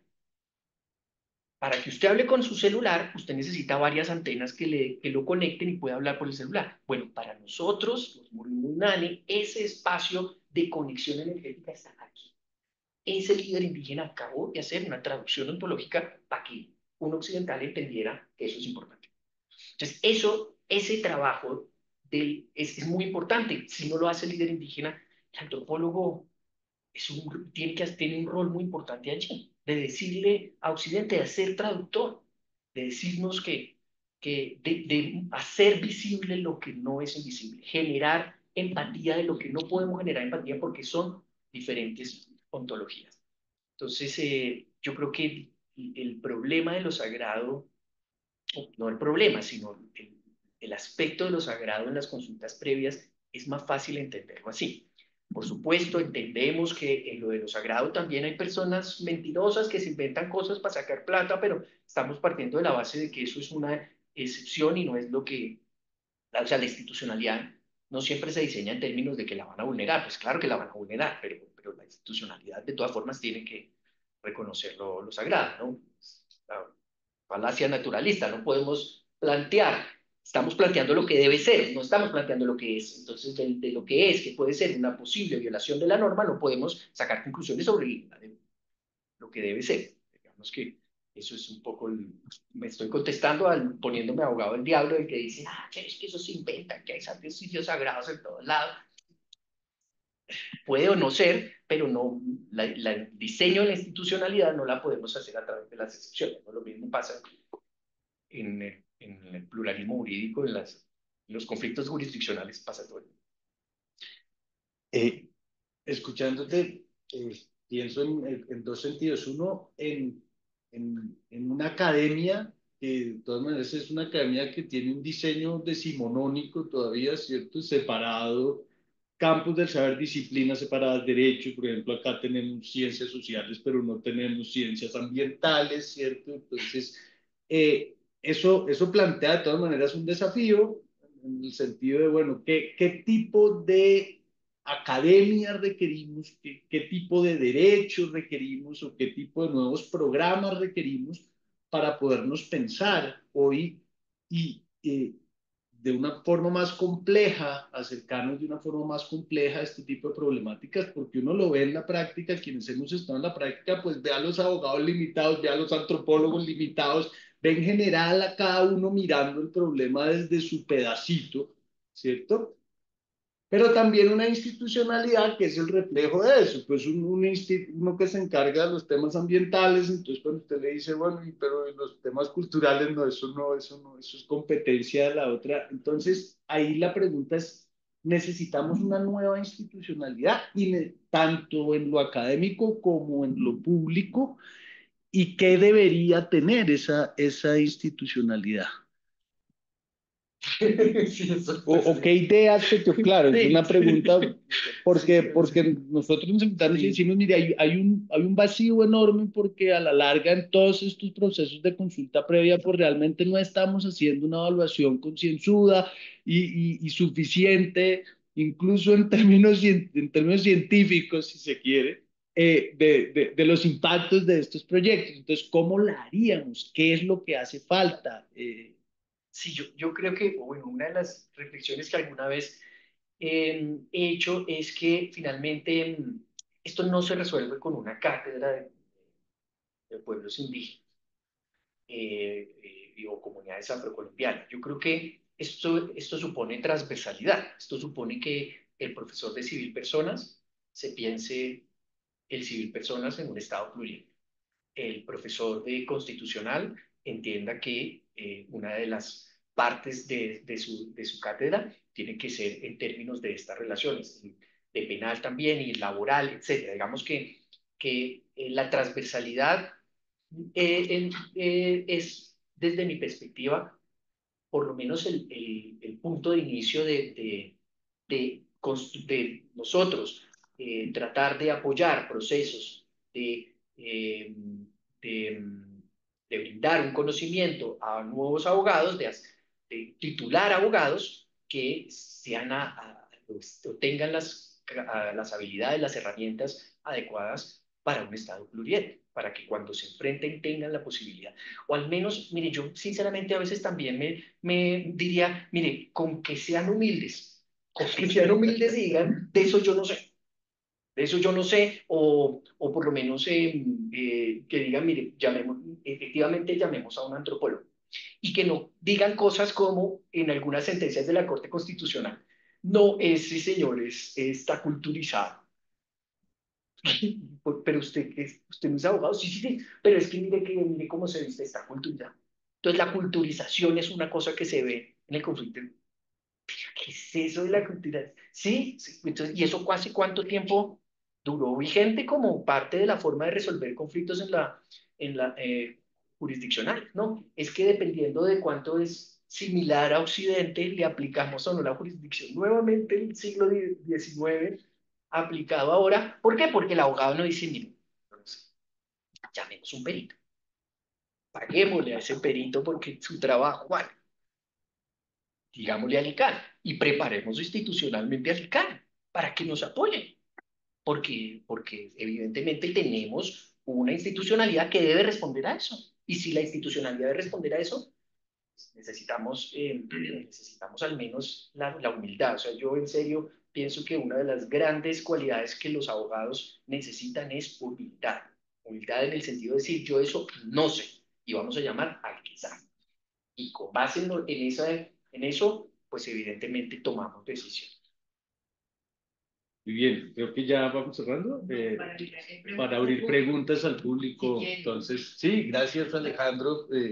Yo incluso tengo invitado a Alejandro a un espacio mañana con antropólogos y antropólogas que tienen estas inquietudes, por ejemplo, en un instituto como el Instituto Colombiano de Antropología, porque los invitan a test de proporcionalidad, les decía Alejandro, nos piden de manera permanente conceptos de la Corte Constitucional que nos exigen abrir espacios de diálogo y entender también desde la perspectiva jurídica pues, cómo se piensa el problema de la diversidad, digamos, la realidad de un país como Colombia, que es pluriétnico y multicultural. Tenemos participantes, aquí tenemos dos participantes y tenemos también en el enlace, entonces abrimos un espacio para preguntas y continuar con esta conversación. Entonces, okay. Bueno, pues primero muchas gracias y verlos dialogar ustedes dos es fascinante. Alejandro siempre lo he considerado mi maestro en este campo y en estos temas. Entonces, pues de verdad siempre los espacios contigo son muy enriquecedores. Yo tenía dos preguntas, pues comentarios y preguntas. Una que ya se adelantó el profesor Bernardo respecto de la formación de los abogados, ¿no? Porque el profesor Santamaría decía, es importante que los juristas que vayan a trabajar con comunidades étnicas incluyan siempre equipos de antropólogos porque los antropólogos tienen la capacidad de ver más allá, porque nuestra formación en derecho pues nos hace ciegos, ¿no? Frente a las diferencias, no solamente étnicas. Yo estaba pensando si esa sería, aunque después respondiste un poquito yéndose a otro lado, si la solución sería esa, digamos, de dejarle eso a los que sí saben de eso y seguir generando y reproduciendo brechas epistémicas de algo que, en mi parecer, todos los abogados sí deberían saber, y es cómo abordar las diferencias, ¿sí? y empezando por reconocer y tener conciencia que nuestros sistemas del derecho en el mundo occidental han sido construidos bajo un modelo de sujeto universal, ¿no? Un hombre blanco, europeo, burgués, hombre varón, heterosexual además, ¿no? Y con base en eso, pues todo el sistema jurídico gira en torno a sus intereses y pues ahí vemos, digamos, la exclusión histórica de varias personas que no encajan bajo este modelo, incluyendo los animales no humanos. Desde este punto de vista, yo sí considero que en la formación de los abogados debe haber una suerte, digamos, de cátedras, sí, transversalizar el enfoque diferencial, pero ético en este caso, pero también debe haber una suerte de cátedras para que los abogados sepamos cómo abordar la diferencia, cómo argumentar, cómo construir un caso, ¿sí? En el que haya una diferencia, en este caso ontológica o epistémica, cómo se articula desde el lenguaje del derecho la diferencia y pues obviamente allí contar con los traductores que cuando estabas hablando del término también lo he visto en temas de justicia transicional, ¿no? De cómo los antropólogos ayudan a más o menos encontrar en el lenguaje un punto en común, ¿no? Para que sea comprensible lo que el pueblo étnico quiere transmitirle, digamos, a Occidente. Entonces, yo sí pienso que debe haber una suerte de formación para sensibilizar al menos, ¿no? Del problema que tenemos del sistema hegemónico del derecho que se sigue reproduciendo hasta el sol de hoy. Y bueno, no dejarles solamente eso a los antropólogos. Y ahora Bernardo dice, los antropólogos necesitan saber más de derecho. Entonces, yo sí creo que desde la academia, desde el mundo epistémico, debe haber un diálogo de conocimiento. Bueno, ese era un comentario y pues ya más o menos respondiste y Bernardo también hizo la pregunta. Y yo sí tengo otra pregunta más de corte teórico. Y bueno, tú dijiste que no has trabajado mucho el tema del aspecto democrático, pero sí hablas y reproduces constantemente el tema de ciertas reglas o de pronto no son tan claras si tú has llegado a reconocer en tu experiencia de trabajo unas reglas de la deliberación, ¿sí? A mí este tipo de cuestiones me sitúan en los debates de la filosofía política y de las teorías de la justicia respecto de cómo podemos crear espacios altamente incluyentes, ¿sí? De modo que las decisiones que sean tomadas sean ecuánimes, sean justas. Y me recuerdo pues el clásico de la teoría de John Rawls, ¿no? Que habla de, por ejemplo, lo que decías, cómo podemos nosotros defender una postura en el Congreso, ¿sí? Una postura de pueblos cuando su grado de participación es muy pequeña, cuando se enfrentan unas bancadas de partidos políticos que históricamente han dominado el país. Y entonces pienso, por ejemplo, en el velo de la ignorancia de John Rawls, que decía, lo mejor es que nadie sepa quién es quién y que los argumentos se expongan y se hilen y se tomen decisiones con base en el razonamiento, ¿no? O la otra vertiente que es la comunitarista, que es prácticamente todos tenemos que mostrarnos quiénes somos y hablar desde la situación de quiénes somos, desde nuestras identidades, seamos mujeres, seamos personas indígenas, en el caso, bueno, de Charles Taylor, que menciona las diversas diferencias, incluso entre las personas francoparlantes o de habla inglesa en Canadá, por ejemplo, que cada uno debe conocer, digamos, su situación de identidad y a partir de ahí construir un horizonte, una función de horizontes en común, algo así. Desde ese punto de vista, pues los desafíos son amplios, ¿no? De cómo superar, y ya es tu tema, las brechas que crean las ontologías, ¿sí? En los diálogos. Primero, las reglas del diálogo no pueden ser occidentales, no pueden ser impositivos, ¿no? Entonces, eso es como sugieres tú esa transformación institucional, ¿no? Y si te has representado una suerte de reglas del debate, más o menos en tu praxis, pensando como en una suerte de filosofía o teoría de la justicia política de Alejandro Santamaría. Parece un caso. Sí, sí. Bien, si quieren, recojamos las preguntas que de pronto Vale. hay relacionadas y que Alejandro pueda. Muchas gracias, gracias a los dos. Alejandro, pues yo le quisiera llevar la pregunta de Natalia a un nivel interior y creo que se relaciona con su programa y su confesión en la charla de hoy, su programa de interdisciplinariedad y su confesión de que está falta la última vuelta de tuerca, la teoría de la democracia. Yo creo que acá en último hay un problema muy grande de filosofía política, al que creo que usted no le está prestando suficiente atención. Porque cuando usted piensa en diseño institucional, usted está pensando en cómo diseñar una mejor democracia. Y usted parte primero del supuesto del valor de la democracia y parte del supuesto, en gran medida, de que acá lo que está por medio son procedimientos de toma de decisiones. Procedimientos que tienen que ser democráticos. Cuando acá hay dos dificultades de fondo que vienen a ser, en primer lugar, yo como pienso el concepto de demos, concepto de pueblo, en una democracia, que es fundamental cuando yo puedo pensar que existen colectivos que no se identifican como miembros de ese demos, que han sido identificados en contra de su voluntad, si es que hay una voluntad colectiva como miembros de ese demos, que se está partiendo del supuesto de que todas las decisiones están abiertas a discusión, cuando perfectamente hay cosas que no están abiertas a discusión, tanto desde la perspectiva hegemónica de un grupo social, que podría ser, usted denomina el grupo occidental, castizo, como fuere, un país como el nuestro, o de lo que podría ser desde la perspectiva de un grupo indígena que considera que hay ciertas cosas que no están abiertas a discusión, que no son solo, no es solo que su interés es el uno o el otro, es que no están abiertas a discusión. Y lo digo porque en gran medida usted tiene un presupuesto de lo que entiende por democracia cuando habla de los déficits de diseño. Y es un presupuesto, y no lo digo peyorativamente, sino en términos pues casi que descriptivos, es un presupuesto bastante tradicional, casi que rousseauiano de democracia, porque usted ha planteado todo esto en términos de intereses. Y en términos de intereses que son en últimas reductibles a voluntades y que son en últimas reducibles a individuos, porque los portadores de voluntades son los individuos. Y lo hace en varios niveles. Lo hace, por ejemplo, cuando habla de cómo poner a tono los intereses del grupo, lo que usted llama, pues cuando llegan dos ontologías dispares, dos ontologías absolutamente incompatibles, pero que usted dice se pueden compatibilizar con intereses. Y si yo lo hago en términos de intereses, aunque lo hace con un sesgo que, por cierto, es bastante occidental, que es la idea de que cuando están de por medio los intereses del grupo hegemónico, son intereses medio prácticos, porque la razón instrumental es una cosa del hombre occidental. Mientras que los otros intereses vienen con un prejuicio bastante pesado, que es el del buen salvaje. Los otros vienen con un interés muchas veces mágico, pero siempre inocente, ¿no es cierto?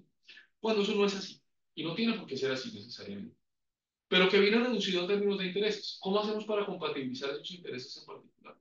¿Y cómo hago yo para evitar que esos intereses en particular se reduzcan precisamente a voluntades individuales? Porque usted a veces, por ejemplo, cuando usted habla de unas dificultades en la toma de decisiones en La Guajira, ahí el argumento demográfico para usted pesó mucho. Usted dice que el 80% de la población es guayú. Cuando usted habla de la composición del Parlamento, con razón, pero contradictoriamente, usted dice acá la demografía no vale. Acá la demografía no vale y la participación proporcional es muy pequeña, porque acá son 151 ontologías las que están de por medio. No el 80% de la población, ese es un número de individuos, sino un número de culturas. Yo creo que en general un concepto de democracia tradicional, reductible a intereses, es un poco hostil al proyecto que se intuye en términos de filosofía ética o de filosofía política, más bien, de un multiculturalismo radical. Porque los intereses, al ser reducibles a individuos, funcionan con una lógica muy diferente. ¿Qué pasa con el individuo de un colectivo indígena que no se quiere identificar con el colectivo? Y que no se quiere identificar con el grupo mayoritario. ¿Qué pasa con el grupo que no se quiere identificar con el demos? El que tiene, digamos, en el mundo del derecho constitucional se hizo muy famoso un ejemplo. No va a pretender que nada de esto es novedoso. Usted y yo llevamos 20 años hablando de esto, con poco éxito, entre otras cosas. Pero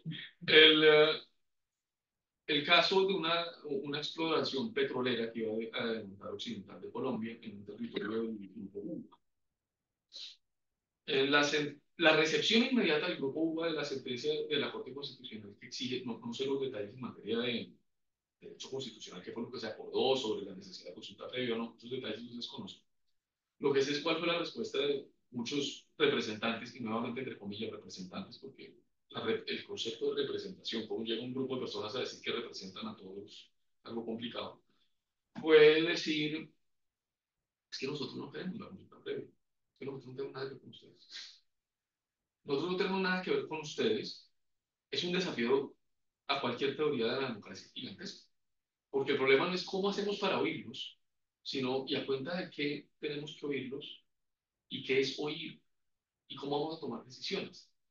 Yo creo que todo ese vacío de filosofía política le puede cambiar. Es decir, central hacer una revisión de la teoría de la democracia.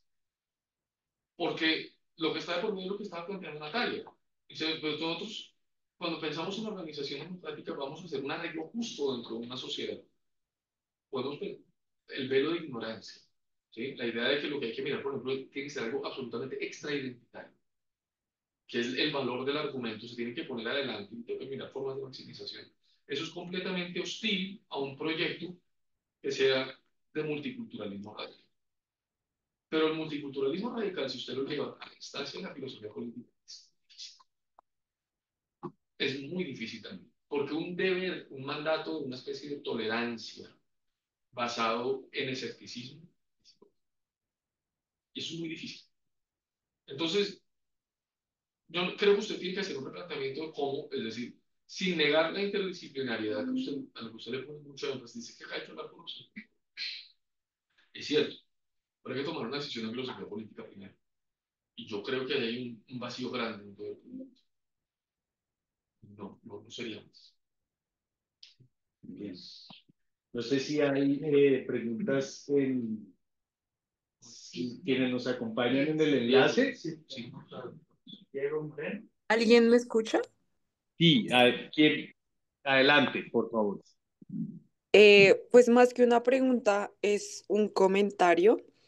Em, y pues siempre tuve como desde mis clases de historia de las ideas políticas con el doctor Alejandro Santamaría, siempre quise preguntar algo, pero digamos que nunca me atreví porque pensé que a lo mejor era una pregunta un poco, digamos, no tan concreta.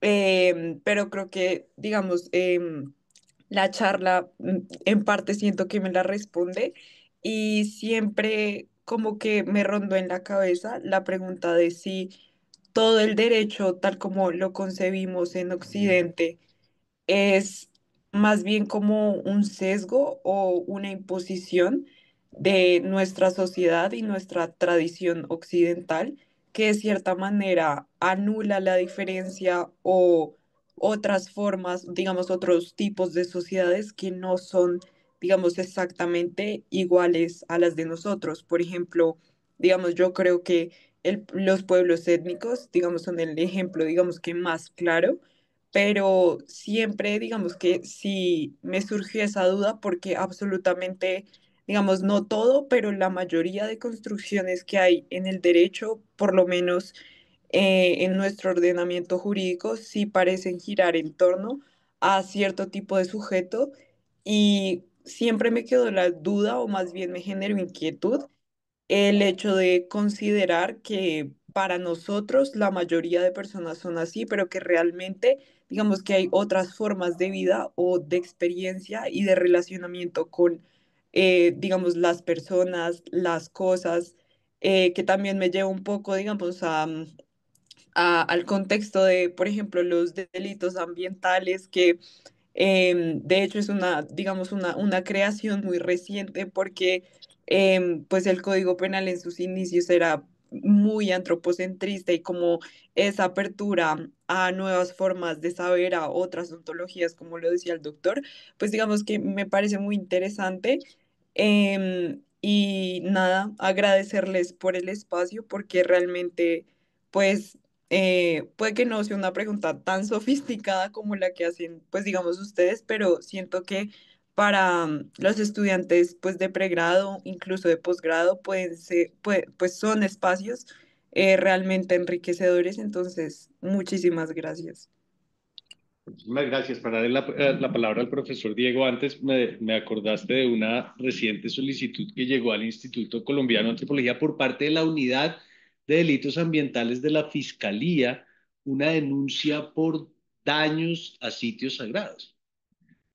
Y los abogados Entonces estaban llamando a los antropólogos y eso es en un contexto del pueblo Yucpa, eso tú lo debes conocer entonces me suena mucho porque ahí pues hay necesariamente un desafío, pues nos toca sentarnos a conversar y realmente mirar ontológicamente a qué se están refiriendo los Yucpa en ese sentido y cómo hacer ese diálogo con los abogados y con los fiscales para que puedan pues dar curso a esa demanda.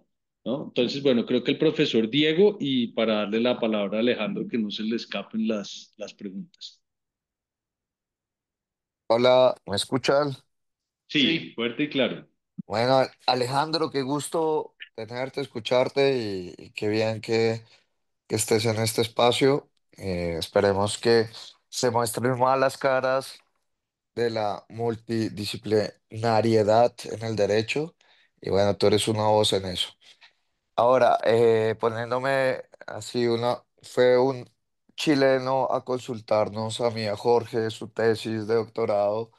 Jorge y yo nos sentamos con el doctorando chileno y al final el doctorando chileno me dijo, pero ustedes son duros, ustedes lo dejan a uno triste. Bueno, eh, un poco va a lo siguiente que está unido a lo de Jorge y también a la pregunta de Natalia.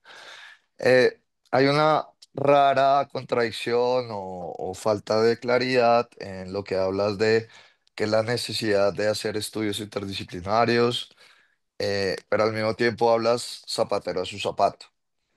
Eso se puede entender de dos maneras. Y una manera es contradictoria y sin sentido, y la otra con sentido, que es la que creo que es la que tú quieres exponer. Y es más o menos, por más que se vea a Kelsen como el anti-interdisciplinario, creo que es todo lo contrario. Y tú lo sabes muy bien porque conoces su trabajo en antropología y naturaleza y cultura. Eh, pero creo que ese es tu punto y quiero preguntarte y pedirte aclaración en eso. Interdisciplinario no quiere decir un sincretismo. El sincretismo puede llevar metodológicamente a un desastre. Es decir, podemos combinar metodologías, asuntos de ciencias distintas y decir lo que se nos dé la bendita gana, simplemente usando conceptos que provienen de distintas disciplinas. Pero cuando dices zapatero a su zapato, creo que es acoplamiento de distintas disciplinas de una manera que nos permita abordar de manera más clara y con mayor maximización del conocimiento sobre un fenómeno, las distintas disciplinas. Es decir, si usted es ciencia jurídica, encárguese de mostrarnos que la ciencia del derecho de una manera lo más pura posible al estilo Kelsen.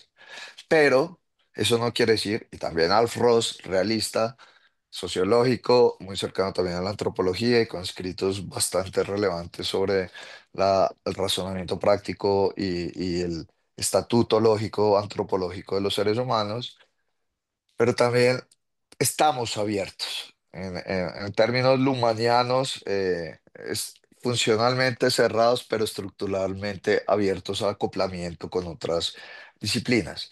Pero cada disciplina, para aportar en ese conocimiento, tiene que ser puramente y claramente y seriamente hermética para acoplarse con las otras disciplinas de la mejor manera.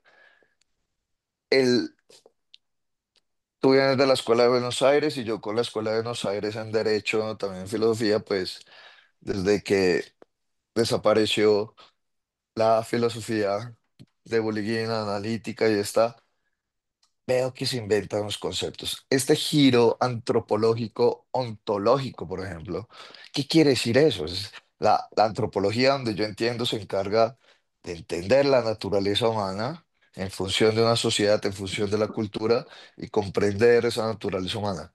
Eso es ontología. Ahora, todas las ciencias tienen ontológicamente preocupaciones, pero también epistémicamente preocupaciones, metafísica, preocupaciones.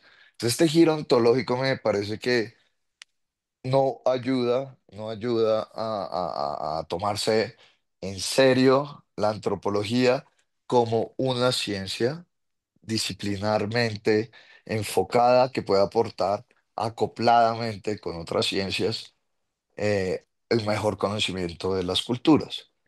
Y esto también va unido a que te decía Jorge un poco es, ok, es extraño porque al mismo tiempo que dices, no, pero no se tiene en cuenta, pero también Occidente les impone la consulta previa. Solo hay 6 comunidades de 160 representadas y es como, ¿y qué pasa? Es decir, es una observación que antropológicamente no tiene nada de perspectiva de las comunidades que estás diciendo que están por fuera. Pronto no les importa, no es necesario. Es más, la consulta es algo tan extraño, como decía Garzón, tan extraño para ellos como está prohibido sonarse con el mantel, ¿no? Es como, ¿qué me estás hablando? Acá está Gladys Herrera, que yo la invité a esta conferencia. Está haciendo una tesis doctoral de verdad muy, muy interesante con una comunidad indígena y haciéndole observaciones de estado del arte no pude decir nada y simplemente le dije, su estado del arte creo que se tiene que enfocar desde mi perspectiva ignorante, desde cuál es la mejor forma metodológica antropológicamente para estudiar conceptos y definir conceptos desde la cosmogonía y desde la perspectiva interna de las comunidades, lo mínimamente y puramente y más alejado de la cultura occidental. ¿Cuáles son esas metodologías que existen? ¿Por qué? Porque mis primeras preguntas eran, ay, pero te falta unir algo con multiculturalismo, plurietnicismo, pero el concepto de ella que está trabajando es precisamente estudiar la justicia y la organización de la justicia y cómo se toman decisiones en esas comunidades desde la perspectiva de ellos. Y ella me contaba algo que me pareció genial. Llamaron al señor, al más sabio y al que sabe los idiomas del español, pero que se mantiene muy cercano a la cultura de, bueno, ahora nos dirá. eh, Sí, sí, está por ahí. Se me va. La comunidad Jinnu. Y ella decía algo genial y es, llamaron a este señor a la fiscalía para que tradujera en una cuestión de una denuncia frente a un indígena de la comunidad Jinnu, para que le tradujera del español, del derecho penal, a él que se trataba. Y ella me dijo, eso no tiene sentido. No tiene ningún sentido cómo le va a traducir eso, no puede. Es decir, hay una contradicción muy fuerte en tu planteamiento, creo, y es lograr plantear y integrar a esas comunidades, pero al mismo tiempo forzándolas a integrarse. Es decir, hay consulta previa, pero ¿por qué no vienen? Hay consulta previa, tienen que estar acá. Hay solo 6 comunidades, están acá. Imaginémonos simplemente las 160 comunidades y olvidémonos de la cultura occidental. ¿Qué pasaría? ¿Irían? ¿Participarían? ¿Tendrían que estar? Es decir, creo que este truco del giro ontológico es peligroso como le gusta a los porteños y de Buenos Aires, inventarse cosas el giro ontológico, weón, el giro ontológico es antropológicamente antropología, mi hermano. Sí, háblame de otra cosa, pero el giro antropológico y ya, ya. No, man. Entonces, lo que quiero decir es, para compartir algo, ¿qué me pasó con la isla doctoranda? Tiene un documento genial, que está haciendo algo original, metida con la comunidad de lleno, y yo no le podía decir, y yo decía, bueno, ¿qué le digo? Míralo, pero no estás viendo el pluralismo jurídico, no le puedo decir. Lo único que se me ingenió fue, mira metodológicamente el estado del arte, de cómo abordar comunidades indígenas con tu propósito, y es explicar desde ellos, desde su perspectiva. Y algo que dijiste citando a alguien que me pareció bueno es traducir, pero no traducir de Occidente para ellos, sino de ellos para Occidente, con la más pureza y mínima interdisciplinariedad, sino con la seriedad para acoplar algo que después en una estructura del conocimiento se puede unir. Pero yo creo que eso de la interdisciplinariedad, porque ahí uno ve monstruos que son horribles, que son un desastre, que combinan cosas muy, muy mal, simplemente porque soy interdisciplinario. La interdisciplinariedad como forma y camino al conocimiento tiene que evitar el sincretismo y más bien acoplarse y buscar. Yo te aporto esto con la más pureza, como decías tú, Alejandro, zapatero de tu zapato, que creo que era tu idea, y lograr el mejor conocimiento. Y la antropología, es decir, los antropólogos se tienen que acercar y los abogados tienen que ser humildes, es, no sé, ya asumir que los abogados tienen que ser humildes significa una presuposición de superioridad. Es decir, bájate, cálmate, tienes que ser humilde. No, no tienes que ser humilde, tienes que ser claramente desnudo cuando quieres conocer la comunidad. Si no sabes de eso, no sabes. Si crees que la consulta previa la tenemos que estudiar porque estamos buscando la integración y la participación de culturas distintas de nuestra cultura multi-etnográfica, es como un momento, ¿por qué? ¿Por qué tienen que participar? Porque además la mayoría de consultas previas casi siempre tienen que ver con explotación, ¿no? Es decir, es una creación de Occidente para cumplir un checklist que no hace ningún cumplimiento del checklist. Y los que participan del Congreso se han blanqueado. Si a mí un indígena, como me mostraba el video también de Gladys, el indígena hablaba y hacía unos analogías tan occidentalizadas que yo decía, pero Gladys, pero el man como que tiene nuestra misma idea. No, es que el mal, el bien y castigar. Y Gladys me dijo, no, es que ellos ya están muy en la cultura. Él va a llegar al Congreso, él va a llegar en búsqueda de intereses. El que lo haga indígena o no, no lo hace bueno. El que exista 160 comunidades solas discutiendo no significa que vaya a haber participación de todos igual. Es decir, esa ingenuidad y el asumir la antropología como algo muy abstracto puede tener problemas para entender cuál puede ser de verdad el aporte de la antropología como ciencia individualmente y caracterizada por criterios propios que pueden aportar a otras ciencias también caracterizadas por lo mismo. Un abrazo, Alejandro, qué bueno tenerte acá. Bueno, muchas gracias, Diego. Intervenciones, comentarios y preguntas, nada fáciles. Entonces, vamos a darle ya como en clave de cierre, vamos a darle la palabra a Alejandro para la réplica y seguramente necesitaremos más tiempo para discutir porque creo que tanto la intervención de Natalia como la de Jorge como la de Diego, pues le dan a puntos que nos exigen profundizar más en esta discusión. Sí, así es. Bueno, a ver, entonces por el comienzo, por las primeras preguntas, porque sí, evidentemente, como yo lo advertí, o sea, esto es lo que yo he encontrado son desafíos a la institucionalidad y por supuesto que me falta para llegar a conclusiones concretas un estudio mucho más profundo en materia de filosofía política.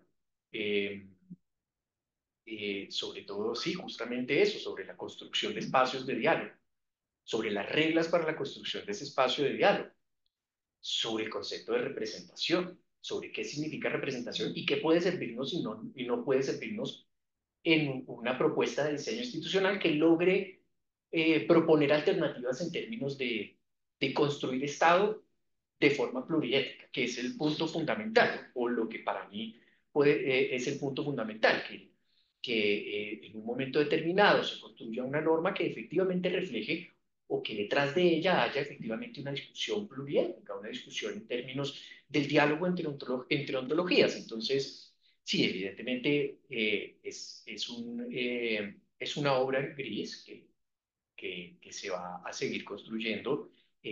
Por eso yo hablaba de desafíos y todavía no de respuestas, son desafíos que se presentan o que se han presentado en este proyecto que les menciono. Eh, sí, hay veces, digamos, en ese ejemplo concreto que Jorge planteaba de por qué el 80% si era, si es un argumento en términos occidentales, sino hay 115 pueblos indígenas, pero son solo 4 millones de personas, entonces vamos a hablar de porcentaje, hablemoslo todo, pero yo lo planteaba en términos de que para Occidente ese es un argumento. Y para Occidente, no obstante que ese es un argumento, pues no hizo nada. Pues saben que la Guajira, la mayoría son población étnica. Y no obstante ese argumento que pesa en Occidente, no hicieron nada. Y eso es una locura, por supuesto. Eh, yo creo que también es muy difícil hablar, o siempre ha sido, es bastante difícil hablar de estos temas en términos de que hay muchas dudas, hay muchas aristas que están por resolverse y esto pues genera confusión.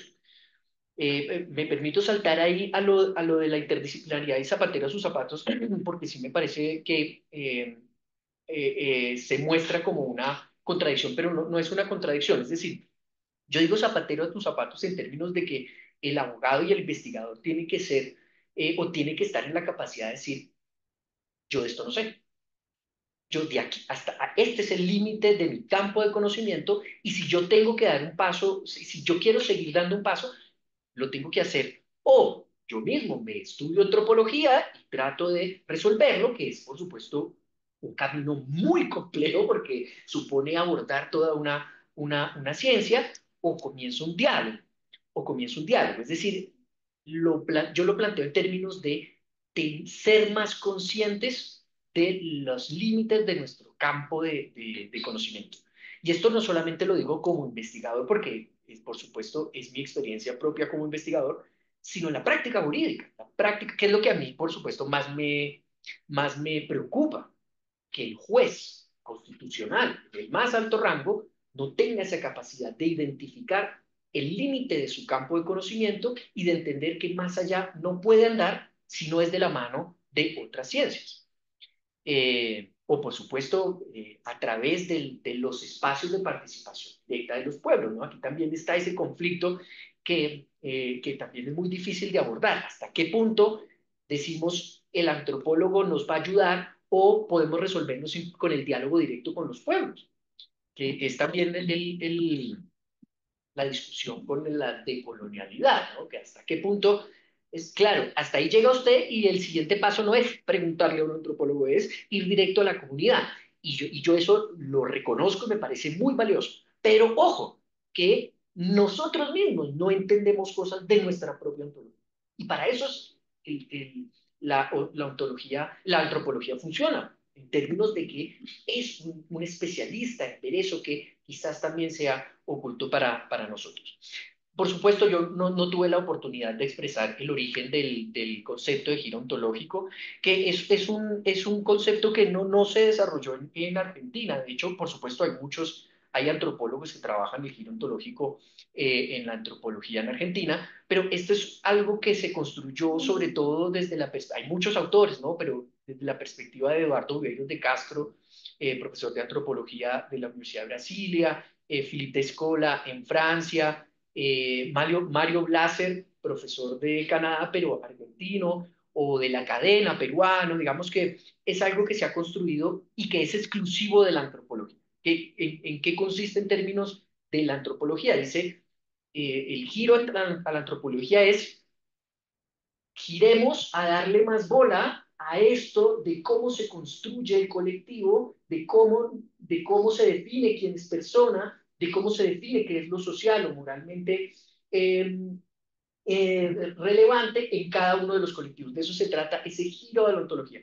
Por eso yo digo giro ontología en la antropología que nos da a nosotros, desde el derecho, unos importantes desafíos, que nos muestra que ahí hay algo aquí que tenemos que darle una vuelta de más. A la estudiante que de verdad primero le tengo que decir que se anime siempre a hacer preguntas, que jamás que se le pase por la mente el no hacerlas porque no le parece interesante, porque aquí en los espacios académicos lo más importante es que es apersonarse del proceso de aprendizaje individual. Yo les decía también en clase, pregunten porque es que eso es una persona que pregunta, es una persona que muestra que está apersonada de su propio proceso de aprendizaje. Y eso además hace que otros también puedan aprender que quizás su proceso de aprendizaje también exige esa pregunta. Yo creo que el derecho es un producto cultural de Occidente, es un producto de Occidente y eso hace que a la hora de enfrentarse a otros sentidos y lógicas o ontologías o cosmologías o como le queremos llamar, pues empiece a presentar problemas. ¿Por qué? Pues porque es un reflejo de una sociedad que define qué es relevante, que jerarquiza, que dice qué es relevante y qué no es relevante, y como consecuencia, pues es evidente que va a generar problemas. El punto es que es, o puede ser, o digamos uno románticamente como abogado dice, pues esto es un instrumento que podemos utilizar para convivir entre distintos sentidos y lógicas. Y en ese sentido, eh, por supuesto, es entender el diálogo, el derecho como un producto del diálogo, pues nos permite decir, utilicemos esto, que nos puede ayudar. ¿Es una imposición en sí mismo? Pues sí, sí es una imposición, por supuesto que es una imposición. Ahora, nosotros podríamos también decir, bueno, hasta qué punto todos los colectivos humanos tienen unas reglas. No le llamarán derecho, le llamarán de otra forma. No habrá las separaciones, o si las hay. Bien puede haber, porque es que también esto tenemos que plantear. Esto del buen salvaje es una cosa muy interesante que decía Jorge. Pero yo pensaba, o sea, y si a mí siempre me dio vueltas porque es una crítica muy fuerte que se le hace en la antropología al giro ontológico. Eh, Rita Segato le dice a Eduardo Vives de Castro como, papi, la realidad de los pueblos indígenas es muy jodida como para que nosotros nos quedemos en, eh, en, eh, tratar de alucinar con lo que podría ser el pensamiento mágico según el profesor acá, eh, pero desde mi perspectiva, aquí el punto es no subestimar o tratar de generar una institucionalidad en la que quepa el que es muy diferente, pero también el que no es tan diferente, porque además esto es un espacio en donde, o generar ese espacio también supone una especie de respuesta a la imposición, porque durante 200 años le dijimos a los pueblos indígenas que eso que pensaban era el diablo y que no lo podían pensar más. Y desde hace 20 años estamos diciendo, ay no, pero siempre, estamos diciendo, ah no, pero siempre era importante pensar en los otros seres no humanos como relevantes porque eso hace una vida más sustentable. Ahora Occidente dice, ay, bueno, sí, bueno, muestra a ver, entonces usted era que era lo que pensaba porque por ahí no era tan el diablo como yo pensaba. O sea, también generar esos espacios son reivindicaciones en términos de decirle a los pueblos étnicos, lo que usted piensa es relevante, es muy útil y esto nos puede servir en el diálogo a ambos para generar un espacio sostenible. Entonces, podemos pensar en la completa, que eso es un punto muy importante, de la ontología completamente distinta y empezar a construir ahí, porque ahí cabemos todos. Si empezamos a construir de lo más diferente para acá, entonces el menos diferente o las menores diferencias pues van a empezar o tienen el espacio de discusión. Y estos espacios suelen tener como resultado la autorreflexión, el que frente a los pueblos étnicos, que siempre se les dijo por Occidente, eso no sirve, con esos espacios de autonomía, pues empezaron a decir, entonces yo lo voy a reivindicar. Esto es algo muy importante en términos generales, yo por ahí soy muy atrevido a la hora de decirlo, pero el movimiento político indígena antes y después del 91, una de las cosas que más cambió fue el sentirse parte de Colombia. Antes de 1991, probablemente la agenda política de los pueblos indígenas era yo no soy colombiano, y con toda la razón porque es que es una estructura de Estado que excluye. Pero con la Constitución del 91 que abre puertas, entonces ahí ya la agenda política cambia. Y la agenda política es, si me abrieron un espacio, entonces construyamos juntos. Y eso es muy distinto, eso es muy distinto. Pero supongamos que ellos no lo quieren. En términos de la violencia que nosotros sabemos que significa instituciones, tenemos que repensarla. Por ahí la respuesta de ese pueblo indígena es no, no quiero ser, pero nosotros pensemos para abrir esa puerta. porque pues quizás en la construcción conjunta, además de realidad, podemos perfeccionar nuestras instituciones. Es decir, eh, les repito, eso en términos de lo que planteo, porque yo reconozco desde entrada que el desafío, que lo que viene ahora, yo planteo un desafío, pero lo que viene ahora, por supuesto, supone una reflexión mucho más profunda en materia de filosofía política. Ahora, por ejemplo, los UAS demoraron 20 años esperando la sentencia de la Corte Interamericana y la Corte Interamericana les dice consulta previa. Es un tema, ¿no? Que tiene que ver también con lo que Jorge Sí, menciona. ¿qué es lo que hay? Sí, o sea, Diego, también lo decía Diego, la consulta previa también puede ser un espacio de imposición. Eh, puede serlo, pero pues, vamos a reflexionar al respecto, cómo lo mejoramos para que no lo sea. Y esa reflexión y ese diálogo, ¿cómo se hace? Que es la gran pregunta que hay. Yo tengo algunas posiciones que por supuesto no tengo el momento de hacer, de plantearlas aquí, que pudimos construir con un workshop que Natalia creó hace unos años, justamente sobre eso, y tengo algunas percepciones, pero son percepciones que todavía eh, necesitan una vuelta de tuerca más. Bueno, Alejandro, muchísimas gracias, muchísimas gracias. ¿Hay una más? Creo que Diego ya, sí. Entonces agradecerles a todas y a todos por su participación, que estuvo, digamos, no sé si fuimos muchos, pero estuvo Pero muy... déjenme solamente una cosa que es Sigue, Diego. relevante. Disculpen. Hay una cosa que Alejandro dice porque es bonito el enfrentamiento también de disciplinas. El derecho es algo que viene de Occidente. Yo diría que no hay sociedad sin derecho. Distintas formas de entenderlo de distintas maneras, pero hay autoridad, hay reglas, hay cuestiones. Entonces el derecho es algo de la sociedad y eso es lo que nos podría aportar la antropología para entender ese derecho, que es un mínimo común en todas las sociedades, reglas que dan autoridad, que hay juzgamientos, hay reproches sociales, hay una autoridad mayor que otras, jerarquía en la organización, costumbres, eh, pero creo que desde la perspectiva de la teoría jurídica general y el propósito, la afirmación de que el derecho viene de Occidente es falsa. El derecho es antropológicamente formación social y cultural, naturaleza y cultura unidas, diría. Lo que llamas tu derecho, ¿no? Porque, No, porque te yo, digo una concepción de derecho mínima es organización, autoridad claro. Ah, bueno, entonces lo y que hay es eso. reglas. Entonces tú lo Sí, que encuentras es organización, autoridad, pero algo que llames derecho, eso sería, pero es contraintuitivo, Diego. no, es el mínimo. Ese derecho es mínimo. No es de Occidente, es de la sociedad. Alguien que decida en última instancia, el anciano o lo que sea, diga, ¿quién tiene razón en esto? Tú te vas, te destierro, te pego. Ablación en Colombia, ojo, ablación en Colombia todavía en comunidades. Eh, bueno, creo que eso es alguna forma de derecho. Son reglas, razones para actuar para una comunidades que tienen su entendimiento distinto, pero derecho no es de Occidente, el derecho es comunidad y sociedad. Bueno, Diego, muchas gracias. Ese es un debate largo. Tuvimos incluso en pandemia, nos sentamos casi 2 años con Derecho Constitucional a hablar de eso y a proponer un curso que ahí sigue muy bien. Entonces, agradecerles a todas y a todos por el espacio.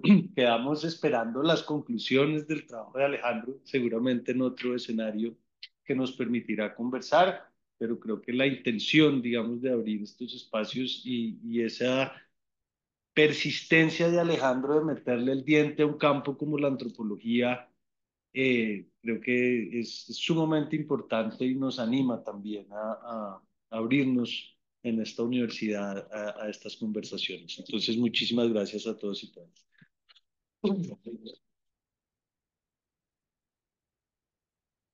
Bien.